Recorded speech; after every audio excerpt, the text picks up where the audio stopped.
The U.S. Coast Guard just intercepted a cartel boat loaded with millions in narcotics.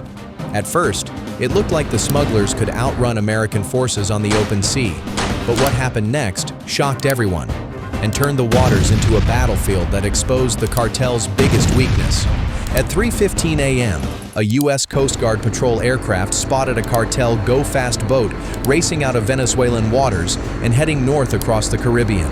The boat was sleek, low to the water, and powered by 4 massive outboard engines roaring at full throttle.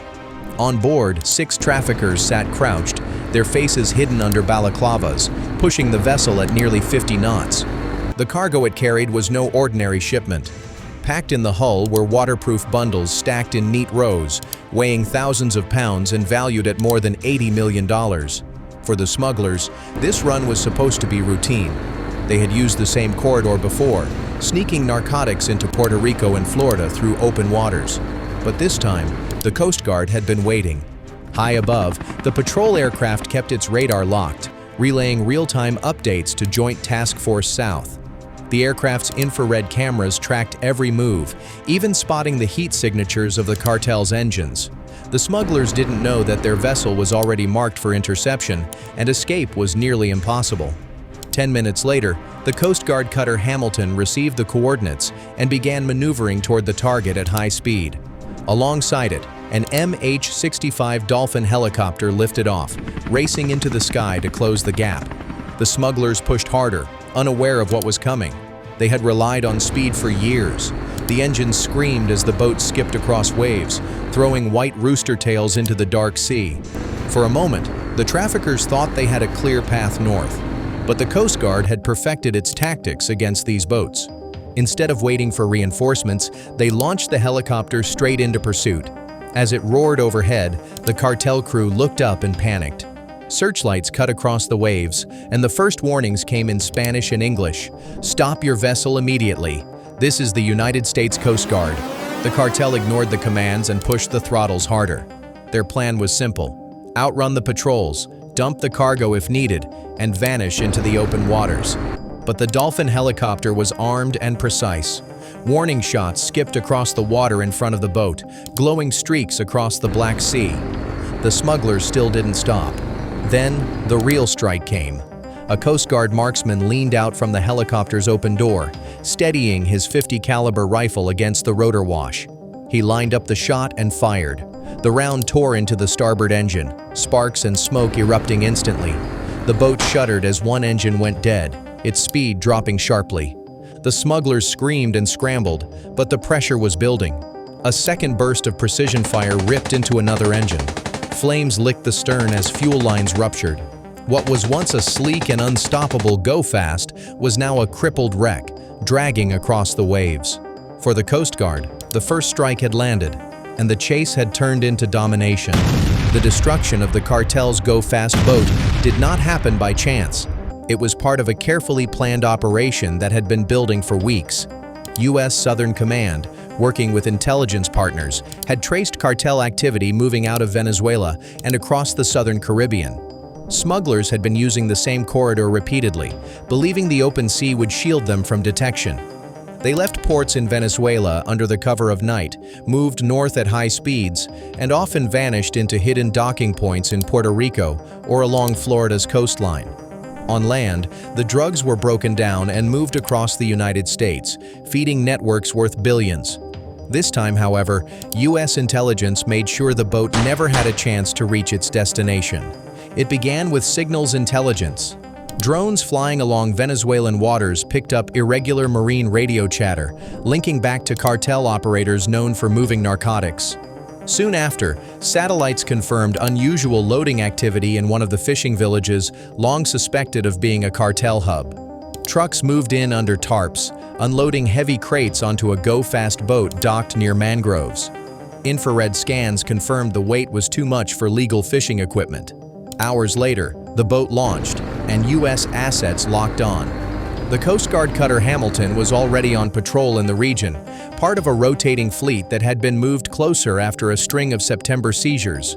A network of maritime patrol aircraft flew continuous loops, covering hundreds of miles at once. By the time the Go Fast reached open waters, the U.S. chain of command had already placed multiple assets in position. The smugglers didn't know they were being shadowed from the very beginning. Adding to the setup was an MH-65 Dolphin helicopter staged on the cutter's flight deck, prepped for rapid response. These helicopters were the Coast Guard's sharpest weapon against smugglers, fast and maneuverable, armed with precision rifles and able to hover low over water. Once the Go Fast boat was spotted, the Dolphin was airborne in minutes. Its pilots followed guidance from the E-3AWACS aircraft circling high above, which tracked the Cartel boat's speed and trajectory with unmatched precision. Together, these assets formed an invisible net that closed tighter with every mile. The smugglers believed they could push north, but every option was already cut off. U.S. Southern Command coordinated directly with Joint Task Force South, headquartered in Key West, Florida, feeding live video streams from an MQ-9 Reaper drone trailing the Go Fast from above. The drone's infrared camera captured the heat signatures of both engines and crew. Nothing about the boat's position or movement was hidden. The smugglers thought speed alone could keep them safe, but the setup made escape impossible. By the time the boat hit maximum throttle, the Coast Guard and Air Force had everything in place. Radar sweeps confirmed no backup vessels were nearby. The nearest fishing trawlers were tracked and warned away to avoid danger.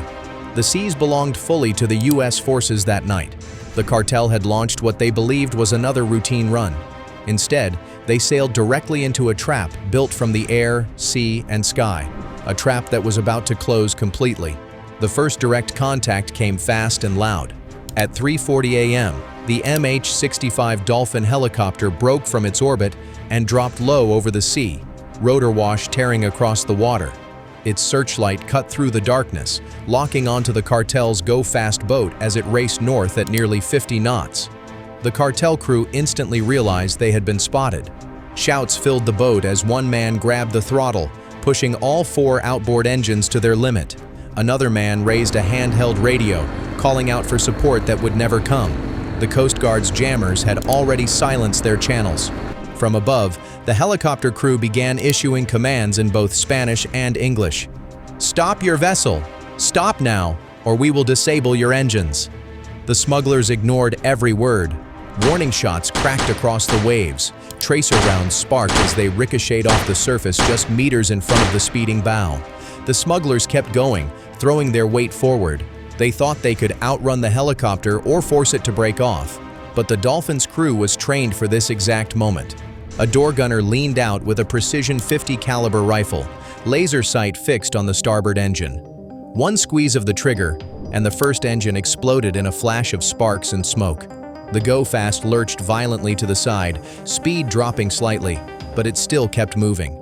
The cartel crew panicked, tossing bundles of cocaine into the sea in a desperate attempt to lighten the load and cover their crime. The white bales floated on the black waves, bobbing uselessly as evidence. On deck, chaos turned to desperation. One smuggler fired an AK-style rifle wildly toward the sky, bullets snapping into nothing as the helicopter circled out of range. The gunfire was blind, undisciplined, and pointless. The Dolphin's crew did not even flinch. Their altitude made them untouchable. Another squeeze of the trigger from the helicopter's sniper dropped the port engine. A plume of fire erupted, slowing the boat even further. Now crawling at less than 20 knots, the Go Fast no longer had the speed to escape. That's when the next phase began. 2 Coast Guard rigid-hull inflatable boats, launched earlier from the cutter Hamilton, closed in from opposite sides. Their crews, armed and ready, punched through the waves at blistering speed. The cartel crew looked left, then right, realizing they were surrounded. Overhead, the MQ-9 Reaper's camera streamed everything back to command. Every movement, every shout, every shot. The cartel men had no safe exit. Smoke poured from the crippled engines, and flames licked the stern as the Go Fast veered in circles. Still, the smugglers refused to surrender. They kept hurling bales into the ocean, screaming, trying to salvage what they could. But with the Coast Guard closing in, it was only a matter of minutes before the chase was over. First contact had ended with the cartel crippled, their engines destroyed, their escape blocked from the air and sea. The trap was sprung, and now the boarding would begin. The crippled cartel boat had no way out. By 4 a.m., The two Coast Guard RHIBs slammed across the waves, their bows cutting sharp wakes as they boxed the smugglers in. Spotlights blinded the cartel crew, who scrambled frantically across the smoking deck. Flames still licked the stern where the destroyed engines spat sparks into the sea. With nowhere left to run, the crew grabbed whatever weapons they had left: an old rifle, a handgun, and even a flare pistol, but they were hopelessly outgunned.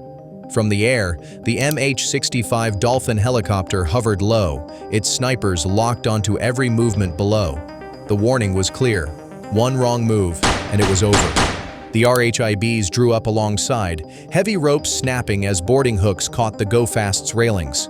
Coast Guard teams clad in body armor and armed with M4 carbines surged up and over the sides. Flashlights swept across the deck, voices boomed in Spanish and English.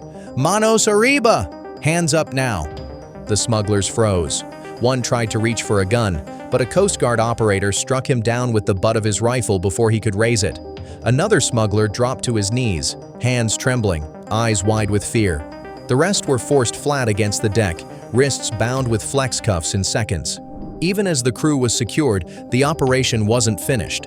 More Coast Guardsmen rushed below deck, clearing compartments one by one. Inside the hold, stacks of cocaine bricks were found, tightly wrapped in blue and green tarps. The air reeked of fuel and chemicals as they ripped the covers off, revealing ton after ton of narcotics. Nearly 2.8 tons of cocaine sat in the hull, worth more than $80 million on the street. Bundles of cash were also discovered, soaked in seawater where the smugglers had tried to dump them. Every piece was photographed, tagged, and recorded as evidence. Once the smugglers were restrained and the cargo secured, the boarding team set fire charges on the crippled engines. The Go-Fast was too damaged to tow back safely, and protocol demanded it be destroyed at sea. Minutes later, smoke grenades hissed across the water as the RHIBs pulled back to safety. Then came the roar. Fire engulfed the boat, flames swallowing the deck and cargo until the hull cracked and began sinking beneath the waves. By dawn, all that remained was a patch of burning oil and floating debris, marking the grave of another cartel operation.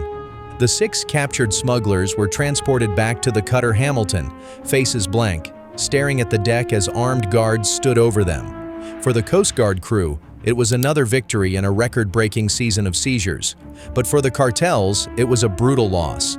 Millions of dollars in product gone, men captured, a boat destroyed, and a warning broadcast to every trafficking network in the Caribbean. The message was simple: no matter how fast, no matter how far, the U.S. Coast Guard will find you, disable you, and take you down.